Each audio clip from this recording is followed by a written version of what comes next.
I'd like to talk now about what the objectives of the Federal Reserve System are, because if we're going to say it's going to, if it were turned over to Congress, it would pursue the same agenda. What is that agenda?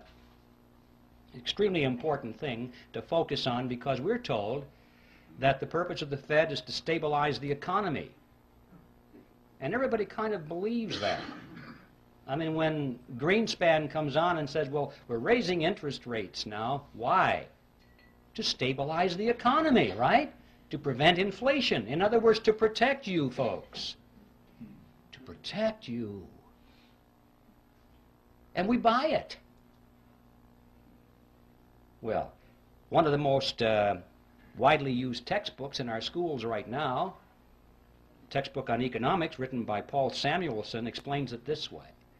It says, quote, "The Federal Reserve sprang from the panic of 1907 with its alarming epidemic of bank failures. The country was fed up once and for all with the anarchy of unstable private banking." It's partly true. It's just they came up with the wrong solution. Just because there's a problem doesn't mean that any old solution that somebody has to offer is the best. In fact, it may be a non-solution.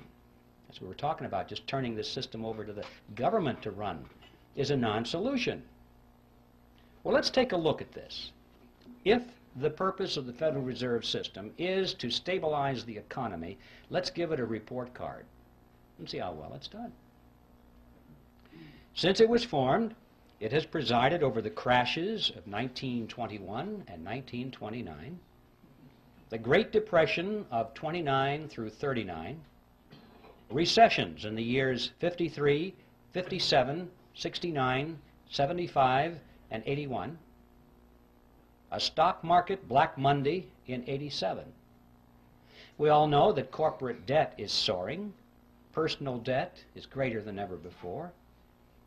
Both business and personal bankruptcies are at an all-time high. Banks and savings and loan associations have failed at a rate greater than ever before in our history. Interest on the national debt is now consuming half of all of our taxes. Heavy industry has been largely replaced by overseas competition. We're facing an international trade deficit for the first time in our history. 75% of downtown Los Angeles and other large metropolitan areas are now owned by foreigners, and over half of the nation right now is officially in a state of recession. Now that is the report card of the Federal Reserve System after 80 years of stabilizing the economy. And I don't think it's even controversial to say that the Federal Reserve has failed to meet its stated objectives. The only controversial question is, why has it failed?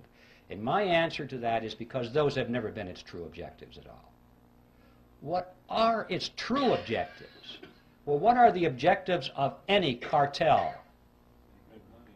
To make money, to enhance the profit margins of the members of the cartel, and to stabilize its position in the marketplace, to prevent competition. Those are the objectives of any cartel. And if our analysis is correct here, we'll find that this, in fact, has been what the Federal Reserve System has accomplished for itself and its component members. To be more specific, it's possible to go to the period of Jekyll Island and read the papers and speeches that were done by the people on Jekyll Island and their associates. The big banks were concerned over three things, among other things, but the three main things were as follows. They said they wanted to reverse the erosion of their power away from New York. That's right, just the opposite of what the Federal Reserve System was supposed to accomplish. They wanted to keep it in New York. They were concerned because as the nation was spreading westward and southward, new banks were springing up all over the frontier. And more of the capital assets of the nation were moving in that direction. Yes, they still had the lion's share, but every year the percentages went down a little bit. And they could see where that chart was going.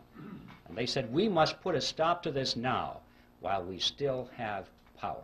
Remember, John D. Rockefeller said it, competition is a sin. And competition from the new banks in America was something that had to be stopped. See, one of the purposes of the Federal Reserve System was to control the competition from the new banks. And this is a good place to emphasize that when I'm talking about the cartel, I'm primarily talking about the big banks in New York that created it, and the international banks as well, the ones in Europe. I'm not talking about your bank down the street that ever since the system was created has struggled and struggled under the regulations of the system, which were designed primarily, to some extent, to squeeze the competition out or to keep it in its place. And you've seen that process going on throughout the years. We have fewer and fewer banks all the time, little ones getting gobbled up by the big banks. So that was objective number one. Number two, they wanted to reverse the trend of what is called private capital formation. Now, what that means is simply this. It means that people in those days were using their own savings instead of going to the bank and borrowing. Corporations in particular found that it was better for them to withhold some of the dividends from their stockholders each quarter, put that money into a sinking fund, let it accumulate, or let the capital form, as they say, capital formation, and then use their own money to build the new factory or launch a research and development project or whatever, instead of going to the banks. And the banks were extremely concerned over this trend. They racked their brains. How do we get businesses to come back to the banks and borrow money again? And their answer was quite simple. If you were a banker, you would know how to do that. The answer is to lower interest rates, to make those rates so attractive that you'd be crazy not to go to the bank and borrow the money at those interest rates. It's so much easier than saving. Well, why didn't they just lower interest rates? Because that was 1913, ladies and gentlemen, and they couldn't. Money was real money in those days. It was backed by gold and silver. There was no lever on it. No man, no group of men, no politicians, no bankers could arbitrarily affect interest rates. Because it was backed by gold and silver, the money was, and they couldn't just create it out of nothing. You see, under those conditions, interest rates are the product of the forces of supply and demand in a free market economy. Nobody has control over it. And that's why the politicians hate money that's backed by gold and silver. They cannot manipulate it. So their challenge was, how can we artificially depress the interest rates below the natural level that's produced in the free market? And the solution was, they said, the nation needed what was called a flexible currency. They said, this is what industry needed to prosper, a flexible currency. You still hear that phrase today, the virtues of a flexible currency. Well, what is a flexible currency? You need a dictionary. Well, it's not paper money that folds. What that means is money created out of nothing. That's what a flexible currency is. See, the trick is not particularly hard to figure out here. If you are creating money out of nothing, you don't have to charge an awful lot of interest on it to show a profit.